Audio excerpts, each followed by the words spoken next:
Chairman, yung mga sporting activities, for all ages naman kasi yun eh. Correct, correct. So ngayong summer, siguro mas maganda na yung mga kids, bawasan nila yung pagtutok sa mga electronic, sa mga gadgets nila, di ba?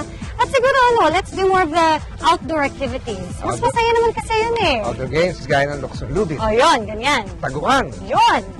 o luksong baka. O yun. O, di ba? Ito ba yung mga games na nilalaro mo dati? Uso na rin yung Nintendo nung bata pa ako. Marami rin lang. Atari din, di ba? Yes, maraming baka sa Tagaytay, kaya yun ang lalaro namin. Pero seriously, ano bang larong Pinoy na alam ng mga bata ngayon? Let's find out.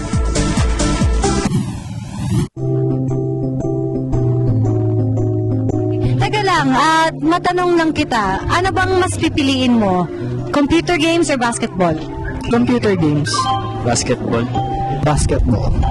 Computer games. Computer games. Computer games.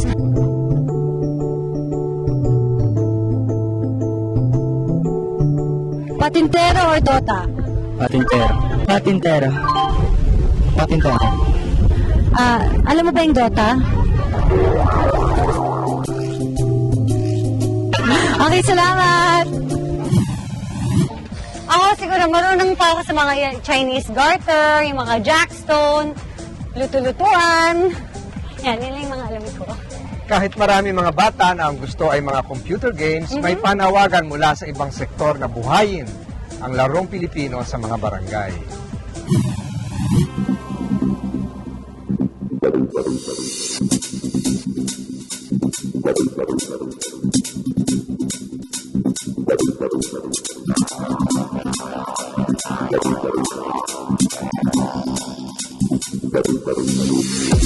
Ang Magna Cultura Foundation ay isang arts and culture organization na naglalayong itaguyod ang mga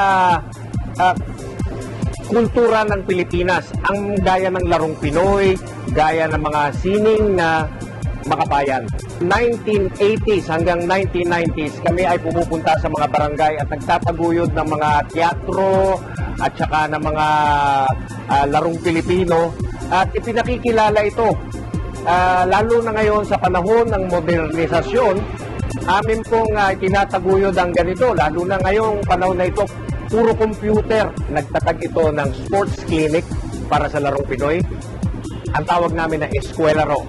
Ngayon, dinadala rin to sa mga barangay.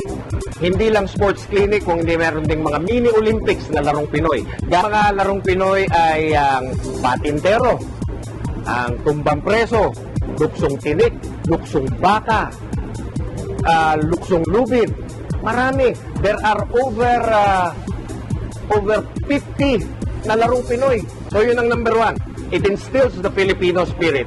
And second, nagagawa niya yung family bonding. Dahil pag ang bata natutong maglaro ng larong Pinoy, yung nanay o yung uncle sasabihin, aba, yan ang laro namin noon, Totoy. Alam mo ba, patotot ako noon. So, nag-uusap yung dalawa, nagkakaroon ng bonding. So, pangatlo, ang ginagawa ng larong Pinoy ay nagkakaroon ng community togetherness.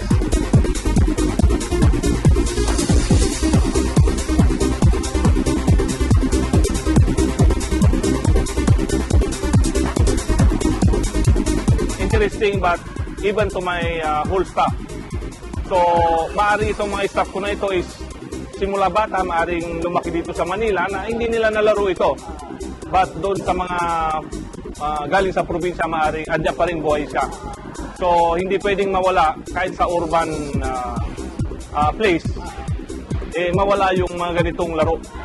Okay, na kinagisnan natin simula pa nung bata tayo. Actually, every Filipino should play these games.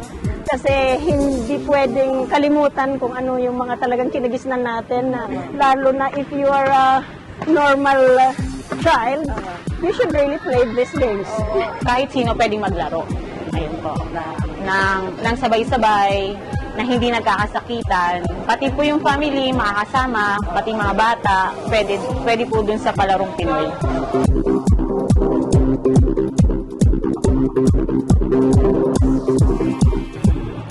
Teach your children to play the games of our heritage because one day they will all go out in society and they will play with a team called Filipinos.